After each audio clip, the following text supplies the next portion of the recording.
Imagination first, reality second, the law behind manifestation. There's a quiet assumption most of us carry around without ever questioning it. Life happens to me, and I just deal with it. Bills arrive, people leave, jobs end, opportunities slip by, and we try to patch ourselves back together afterward. We treat the outer world, money in the bank, messages on our phone, faces and reactions of other people as the starting point. Our thoughts and feelings come second as reactions to whatever is going on out there. But what if the order is completely reversed? What if the inner world is not just commentary, but the cause and what you call reality is its effect? That is the radical idea behind the imagination first, reality second approach to manifestation. It says your imagination is not a toy, it's your creative power. The world you experience is a reflection of your dominant inner state.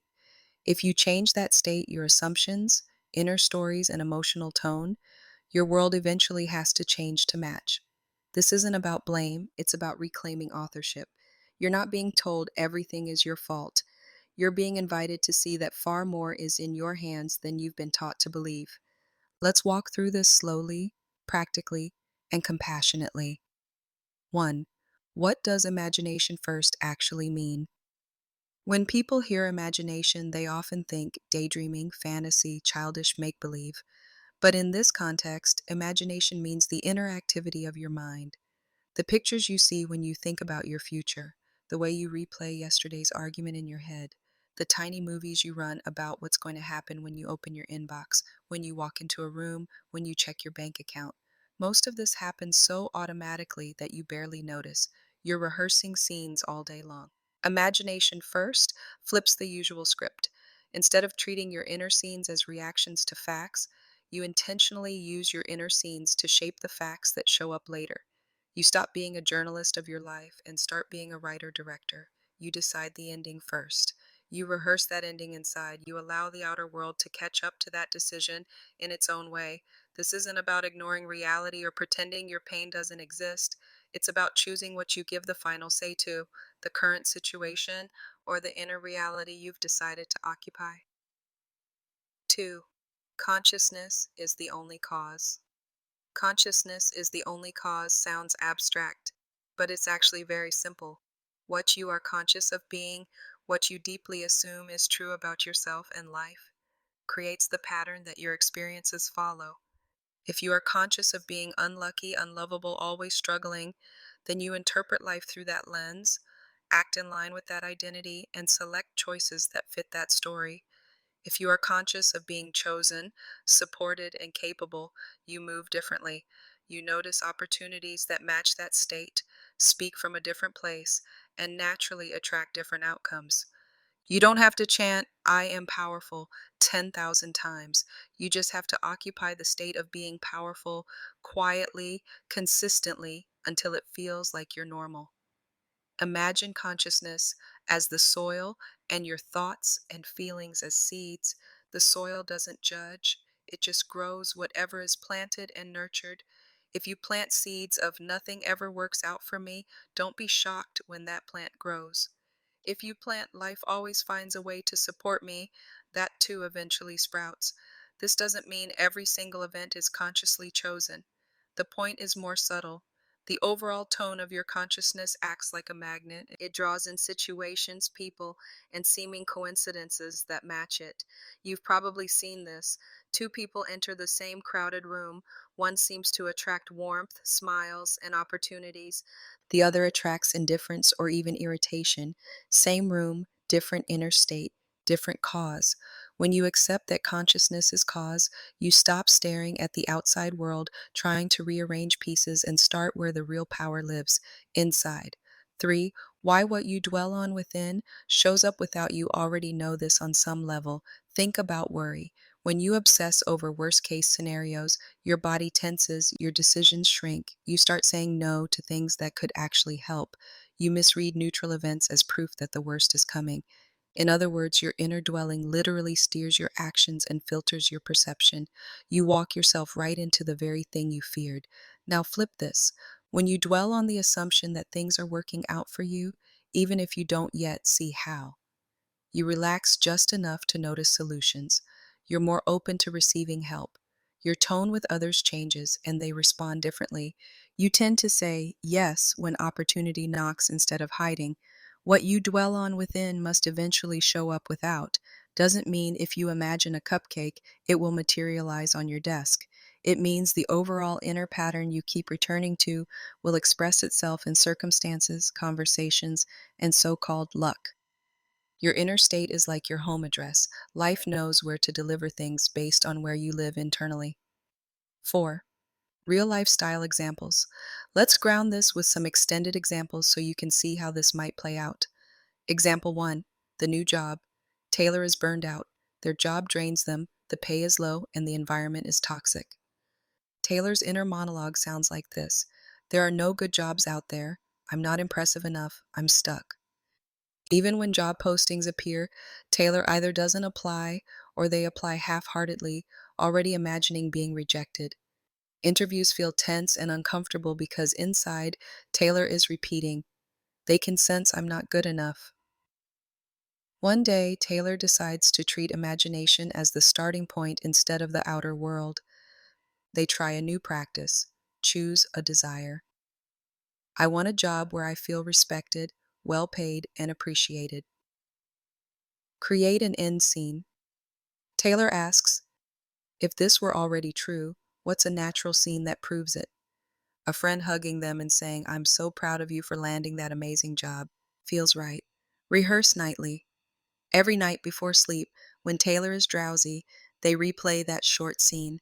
The hug, the words, the feeling of relief and pride. No begging, no worrying, just quietly living in the moment as if it's already done. Shift during the day. When doubt creeps in, this is pointless. Taylor gently returns to the inner feeling. No, this is my life now. I have that job. Things are moving in my favor. Over the next few weeks, something shifts. Taylor feels nudged to completely redo their resume from a place of confidence instead of desperation. They apply for positions that they'd previously considered out of their league. In interviews, they feel oddly calm, as if they're just aligning the outer world with what they already know inside. Eventually, an offer arrives from a company that checks all the boxes. To outsiders, it looks like a stroke of luck. But the process began when Taylor changed cause, their inner reality, first. Example 2, the relationship shift. Maya feels invisible in her relationship. Her partner is busy, distracted, often on their phone. Inside, her default inner story is, I'm always the one who cares more. I'm easy to ignore. I'm not a priority. She replays past slights over and over: what was said, what wasn't said, all the times she felt unheard. Even when her partner does something kind, she brushes it off because it doesn't fit the story. Then she decides to experiment with a new way of using imagination. Instead of mentally arguing, rehashing, or rehearsing worst case scenarios, she chooses a simple end scene: the two of them sitting together, phones away. Her partner looking at her and saying, I'm really grateful for you. I love that we're so close. She feels cherished, important, relaxed. Every night she plays this scene gently before sleep. During the day, when she catches herself thinking, they don't care, she pauses, breathes, and remembers how it feels to already be valued. She doesn't fake it with forced positivity. She just leans into that inner feeling a little more each time. Over time, her behavior subtly changes. She stops nagging, stops fishing for reassurance, and starts expressing herself more clearly and calmly. There's less accusation in her tone, more honesty. Her partner responds to this new energy. They initiate more eye contact, more time together. They start to mirror the way she's been holding them in her inner world. Did imagination control the partner? No. But by shifting her state of consciousness, Maya altered how she showed up in the relationship and how she was perceived and received. Example 3, money and self-image. Jordan has a long history of financial struggle. Even when money comes in, it goes right back out. Inside, Jordan believes, I'm bad with money. Something always happens. I can't get ahead. Every unexpected bill feels like proof. Inspired by the idea that imagination is cause, Jordan decides to work on self-image first. Instead of obsessing over numbers, they imagine themselves as someone who is financially stable and capable. Their end scene is simple: logging into their account and seeing a comfortable buffer, exhaling with relief and thinking, I'm safe, I'm okay. They rehearse this nightly and gently during the day, over several months. They feel less panicked when looking at their finances. They naturally start learning basic money skills they had avoided. They say yes to a side project that aligns with their skills. From the outside, it looks like Jordan got it together. But it began when Jordan stopped seeing themselves as a chronic disaster and started occupying the state of someone who is trusted with money. 5. A step by step practice to try yourself. You don't have to overhaul your whole life at once. Start with one desire and one end scene. Step 1. Pick one area. Choose something that matters but doesn't feel completely impossible. For example, a smoother relationship with a colleague, more calm in your body, extra income each month. Write it down in a simple sentence. I intend to experience 5. Step 2. Ask, what proves this has already happened? You're not imagining the process, you're imagining a moment after your desire is fulfilled. Ask, if this were already my reality, what would be a natural scene that proves it? Examples, a text from a friend. You seem so peaceful lately. I'm happy for you. A colleague laughing with you at work, tension gone. Seeing your bank balance and feeling quietly secure. Pick one brief, vivid scene. Step 3. Make it sensory. Close your eyes and build some detail. Sight. Where are you? What do you see? Sound. What words are spoken? What background sounds are there? Touch. A hug, a handshake, the feel of your phone in your hand. Emotion. What do you feel in your chest, your stomach, your face? You don't need a perfect movie. Even a faint, simple feeling is enough. Step 4. Enter it nightly. Before sleep, when the mind is soft and suggestible, lie down comfortably. Let your body relax, breathing slowly. Gently replay your end scene as if it's happening right now. You're not watching yourself from a distance like a stranger. You're inside the scene.